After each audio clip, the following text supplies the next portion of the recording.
Welcome to Digging into the Future. Today I have Laurie Miller, the CEO of Southern Cross Networks, joining us today. He's also a member of the PTC Board of Governors and a long-standing thought leader and key executive in the industry. So great to have you on our show for the first time, and looking forward to catching up on what's going on with Southern Cross. Well, thank you, Bill. It's a pleasure to be here, obviously in this beautiful setting, which is Hawaii. But no, it's great to sit down and have a chat and just talk about what is coming down the pike in the Southern Cross world. So really appreciate the time.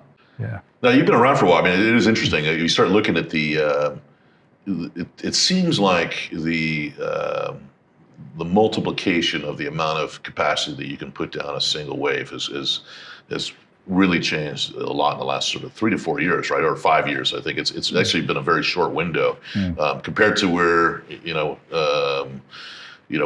the old days, it was, you get some improvement, but it was sort of it was kind of inching along, and it seems like there's been quite a bit. What's been the real game changer? Yeah, so we partnered quite early with Ciena, so as a technology partner, and we sort of gave them access to fibre. So when they were moving into the subsea space with their coherent technology, so we've seen that sort of evolve from the 40 gig level to where we are at 1 terabit. So I think it's working with those technology partners that are really, they spend a lot of money on R&D, and there's a lot of math, and there's a lot of bright people sitting back in Ottawa and places coming up with those solutions. So I think we've ridden the back of their sort of development cycle. I think we've been very lucky to partner with them, and we're open to pushing some of those bounds. So I think we've allowed access to the network, which has helped them develop the capability, and then leads to us being able to enjoy that. And we always deploy the latest technology on the network. We want the latest innovation, the latest iteration, the latest capability. So our planning cycle sort of engenders that sort of outcome. So we're working with our customers, obviously, to understand their demand requirements, but we're trying to make that investment at the right time to get the latest technology to drop onto the network.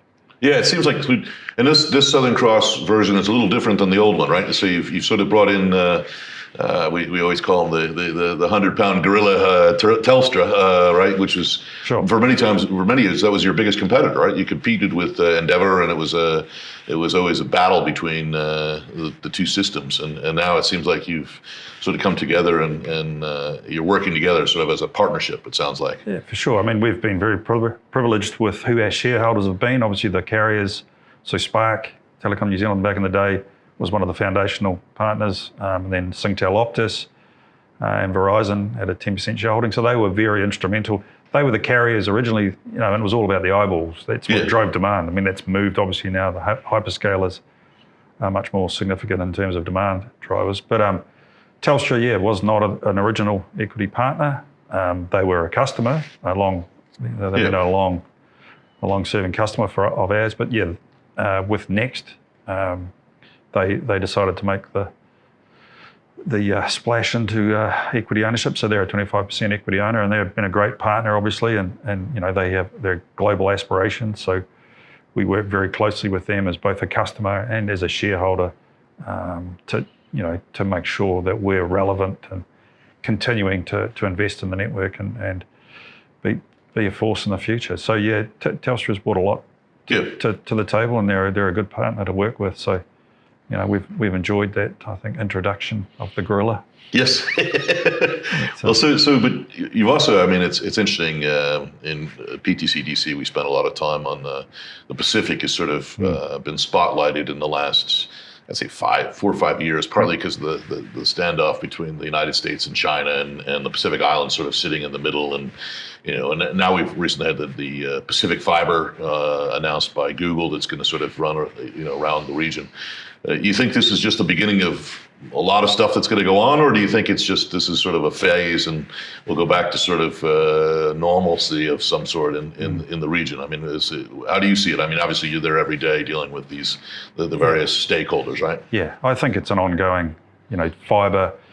We deployed into, as I said earlier, to Tokelau and Kiribati. That's life-changing for them. So the ability to actually have access to broadband connectivity and the internet is life-changing. So to be able to facilitate that into other islands, I think is an ongoing thing. Google's obviously has options to, out there to connect to their network. So I think it's just the start. And, we're talking about phase 3 of our sort of strategic plan is we've got to replace the existing 1 and 2 system, 2030's end of life.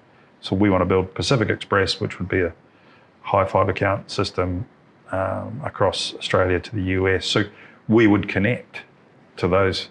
Oh, so you're going to build a system also that connects into those? We would put it, it's not a certainty, but, there's a lot of funding, there's a lot of government interest, obviously, as you talk about the geopolitics. So I think there's an appetite and a willingness to fund these systems. And we've got a branching unit setting off next at the moment, setting off Samoa. So there's been active interest in that in terms of connecting to some of the other islands that are not at this point connected. But, it's life-changing. Tokelau, 3 adults, 1,600 people, they just don't have access to this sort of capability before we came along. So I think it's not a phase. It's definitely a longer term. The UN calls it basically a basic entitlement is connectivity. So the digital inclusion is just gonna. I think it's gonna continue. Yeah, but I think one of the things that always was a big challenge in that part of the world was the maintenance side of it, right? Which is because it's just a large geographic area to cover, right? I think has there been some new models or thoughts about how you're going to do that, or is it because it does seem like that will be one of the bigger challenges, especially with the magnitude of the systems, the inability to potentially back one up on the other, right? So it's because you're talking about just systems that have never been of this magnitude and size before, right? Yeah, I mean it's a challenge, and it's not getting easier. There's an aging fleet. Subcom has withdrawn from the South Pacific. They've got other work obviously with Google and others. So there's less optionality available, and therefore there's less investment potentially in the market. So there are aging fleets, and we cover vast distances. We just signed 2 years ago a year ago, the SPMA, South Pacific Maintenance Agreement. So OMS, ASN provide that. They've also been funded, KKR's coming to OMS and stuff. So there is new ships on the horizon, which is a big benefit. Google coming in, we don't actually know what they're going to do. We hope they come into the maintenance agreements, will help sort of lower the unit costs and probably provide some security around longevity. These are long-term decisions to invest in a ship. So that is a problem. We don't foresee a change in terms of how the model works in the near term. I think it's just they're established providers and that's their risk profile at the moment. So I think it's going to be a struggle to get a new model. We've talked to government agencies about potentially investing in cable ships. So there is some appetite for that. Yeah. Have we got? No, we haven't got more than a presentation, a PowerPoint presentation to say there's interest. But yeah, the commitment. The UK has done that. They've got multi-purpose ships that the Navy operates. So, but they're all compromises. They're not a pure maintenance vessel, and so it's trying to find and a maintenance vessel versus a lay vessel because there's more money in lay. Yeah. So they're different vessels, they're different economics. One carries a lot of, one has speed, one has carrying capacity, right? And they're two different, it's almost two different ships. You almost, it's a challenge. Yeah, we've been lucky in our system, but, Tonga is representative of, it doesn't take much, well, it's a significant event to them, obviously, but that is a significant outage that takes a lot of ship time to repair and fix. So, it's a challenge, and it's being considered deeply. I don't know that we've got a good solution at this point. Yeah, that's different to the old model. Well, I think it's also I guess some of it comes back to restoration and whether people start to work together and have restoration agreements, which is maybe the solution. And so that's why I always think that this industry, the most important thing is collaboration and competitors talking to each other, because I think the amazing thing is that potentially the two competitors can solve each other's problems if they can create like minds, right, on things. That's all true, and it's changed. Like when we first sold services, people wanted restoration. We had two paths. We still have two paths, But that's changing where they want institutional physical diversity. So they don't want to, they want to put it on 3 separate cables owned by 3 separate entities that, you're getting diversity out of that. So that model's changing too. So, there are ways commercially to sort of achieve that restoration and diversity capability that I think are going to be more prevalent going forward. Yeah, actually, just switching gears a little bit, because I think one of the things that you're seeing, New Zealand, you were at Telecom New Zealand, right? And they did the great separation, right, of the fixed network from the operators. You're the recipient as Southern Cross. Do you think it had a big impact? Did it make the market stronger, weaker? What's your thoughts? I mean, is it?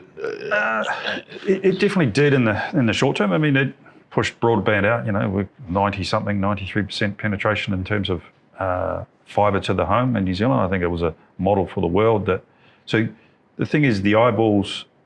Back then the carriers were driving the eyeballs. They were the ISP and they owned the content. Now it's Netflix, it's YouTube, all that. So I think that has helped create that demand environment. So yeah, I think it was a net benefit.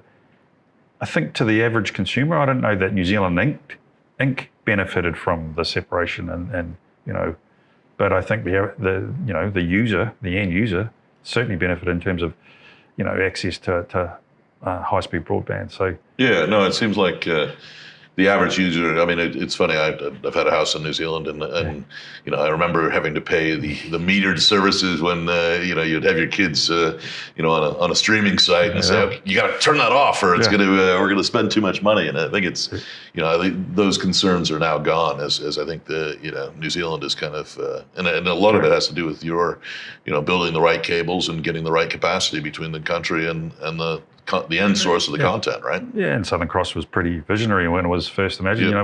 It was Spark back, Telecom New Zealand back then, just saying we want to be in control of our own destiny. We don't want to be beholden to a transit carrier somewhere.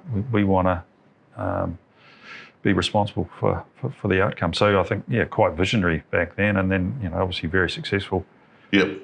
It's changed. There's a lot more competition in the market, and its prices have come down. So it's a different appetite to risk and investment. So that's some of the challenges we face going forward. Is our shareholders historically are carriers. What do they look like in the future? The carriers probably don't have the balance sheet they once did. So how do we fund these new investments, and especially the Pacific Express, as we talk about? How do we fund that? We probably need a new investment sort of angle to leverage that. So no, I think it's amazing though. Is I think New Zealand, because you think about the Pacific, you almost have a microcosm of all that happening again right now, right? But even on a smaller level, right? Because I think there's outside of New Zealand and Australia, there's 6 million people, I think, and across if you take out Papua New Guinea, the rest represents 6 million people in the entire, and it's 31 countries, right? Which is, and each one of them has to figure out how to sort of move, to take the moves, the bold moves that you did, in New Zealand and building Southern Cross. They have to do it at a small, like even just connecting to you or to one of these other systems it's a big investment for a small population, right? And it's not really justifiable on its own economic, or commercial. It's never going to pass. Yeah. The spreadsheet. And Southern Cross probably didn't even at the time, did it? No, it was a bold move. Yeah.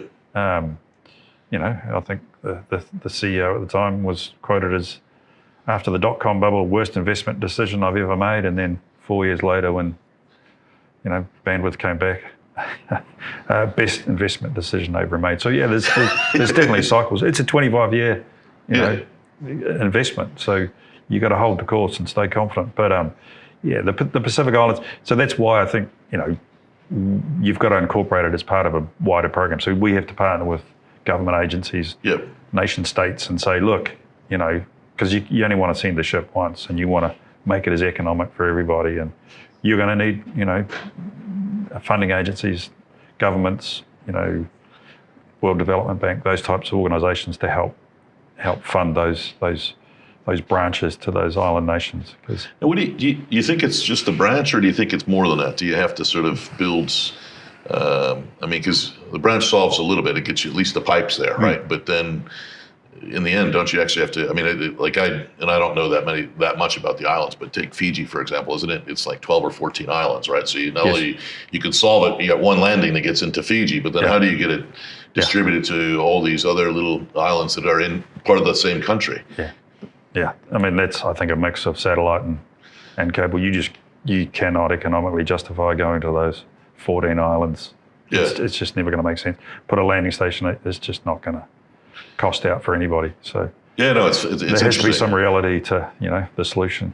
So I think there's a mix of satellite and cable to well, originally New Zealand was New Zealand's basically 2 islands, right? So it's or is there more? Stewart Island. There's 3. 3, okay.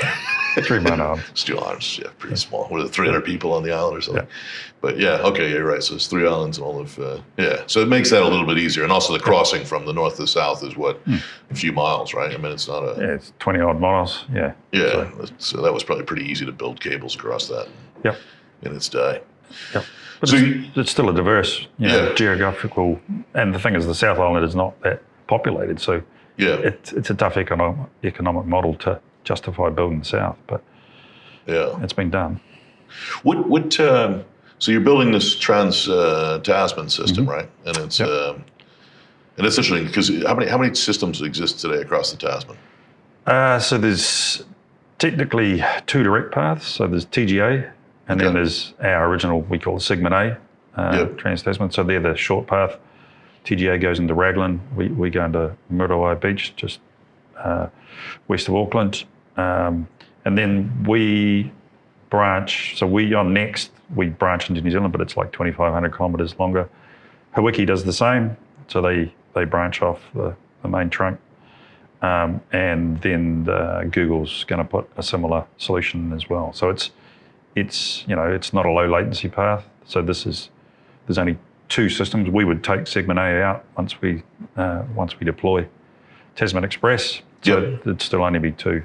And what's the distance on that? It's about 2,200 kilometres. Okay, it's always great to watch you guys because you have probably the most challenging situation with very limited population base, right, and user base, and probably very very expensive capacity build. So you have to be where some people can make a small mistake. If you're building a transatlantic, you guys can't afford to really. You got to get it right. You got to have your fiber count right. You got to have supply, and you got to have your pre-sales in place. Otherwise, you're just so it's amazing watching and.